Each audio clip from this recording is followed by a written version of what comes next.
Synchronized skating has become widely known as one of the most rapidly growing sports in the world. Over 600 teams are registered in the U.S., and hundreds more hail from countries like Canada, Finland, Sweden, and Russia. For over 60 years, thousands of skaters have participated on teams across the world. But before synchronized skating became an international phenomenon, it was known as precision skating, and before that, it was just a vision. The vision of one man from Ann Arbor, Michigan. As a member of the Ann Arbor Figure Skating Club, it was definitely a very social and fun place to be, and that club itself was started by a bunch of actually Michigan professors, and then it expanded onto their families and expanded onto the public. One of those professors was Dr. Richard Porter. Dr. Porter was a member of the Ann Arbor Figure Skating Club board and a judge, as well as an adult skater in the club. It was more family. We all knew each other. Ann Arbor at that point was a very small town. We only had ice time a couple days a week, but it was the same group of girls, and it was just a whole lot of fun. Each year, the club would perform their Melody on Ice show in the spring, a collaboration of skaters of all ages from the club to conclude the season. Every year, that's all we did was look forward to the show. It was just like any other group number you're going to be in the show or something, and you have a pro teaching you. In 1956, that pro was Dr. Porter. We were more trying to imitate ice capades because that's what we had seen and that was all there was, and we were just having fun with it. Dr. Porter had an idea. What if the show program went beyond just the annual ice show? Girls didn't get sports, it was all the boys. And he wanted them to get involved and stay involved in sports. He saw the value of working together with other people to create something beautiful. So when he came up with this idea, it was like, okay, so let's do it. Within a few months, Dr. Porter had a group of 24 women who were ready to keep performing. Something didn't work well on the ice, he would always call us over to the side. He would stand in the stands and say, okay, so ladies, what do you think? And Dr. Porter was a serious man. He always wore a trench coat and a suit. I mean, he was very serious about it. I think he's probably more serious about it than we were. He didn't want us messing around and not really being focused on what we were trying to accomplish. And we were having fun, and so we wanted to get better. I can remember saying, okay, now we have a number, what are we going to do with it? And of course we practiced on the same ice rink as the hockey team. And that's when he said, well, let's see if the hockey team will let us go in between periods. The University of Michigan allowed this new team to perform between periods.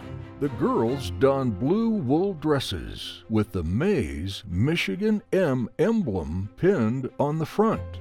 It was from these performances that the group earned their name, the Hockettes. It was very, very exciting. Even then, they had the noisemakers and they had the drums and the beats and stuff like that, so it was very fun. We were asked to go to Alpena to a winter carnival and skate outside on an ice rink, which we of course had never done before. We had the snow, we had the freezing temperatures, and we had to still try to hold on and do this number. We could hardly see each other. The wind was blowing, the snow was blowing, we were out there on this pond or outdoor rink. But I think for the rest of my life, I will remember how absolutely frozen we all were. It was so cold. The more the team began to perform, the more Dr. Porter's vision grew. He really inspired all of us. This was his passion, this was his goal, and he really showed his love for it. I asked him, I said, where do you get these ideas with what you have? Look over there on the table, he says, there's a kaleidoscope. He says, I get that kaleidoscope and put it up and I turn it real slow and see how these things intertwine. And he said, that's where I got my ideas. An integral part of this growing vision was Dr. Porter's wife, Pat. Pat Porter was probably more of our disciplinarian because she was with us in the locker room. She was definitely our dressmaker. She created all the outfits we ever wore, but she was the main person in charge of this team off the ice. Great lady. In 1961, Dr. Porter penned an article for Skating magazine.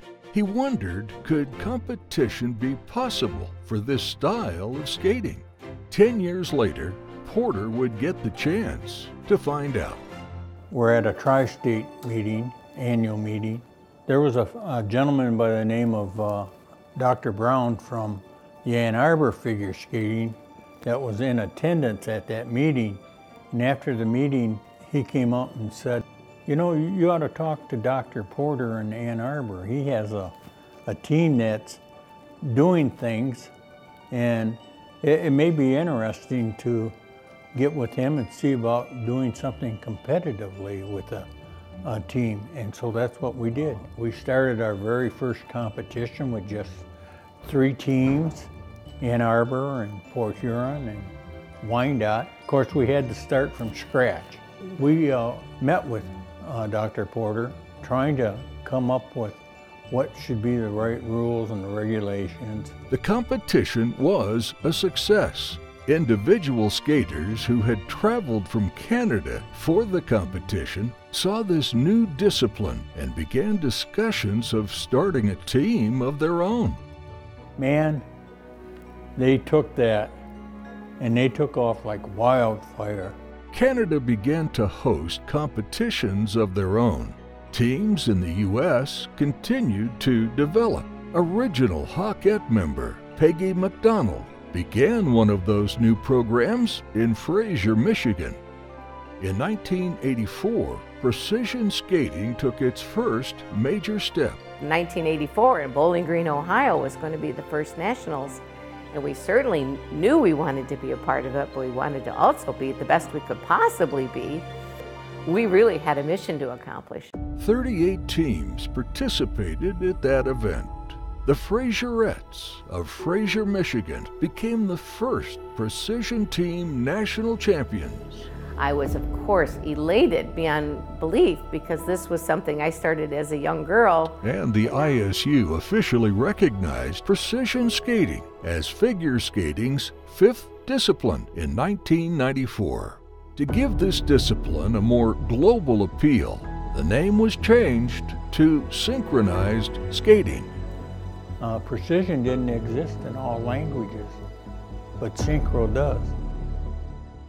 In 2000, 2 years after Dr. Porter passed away at the age of 84, 21 teams from 16 countries competed at the first ISU World Synchronized Skating Championships held in Minneapolis, Minnesota. We never expected the program to go to the length it has reached and across the world. No, I would have never dreamed that this could be how the sport would develop.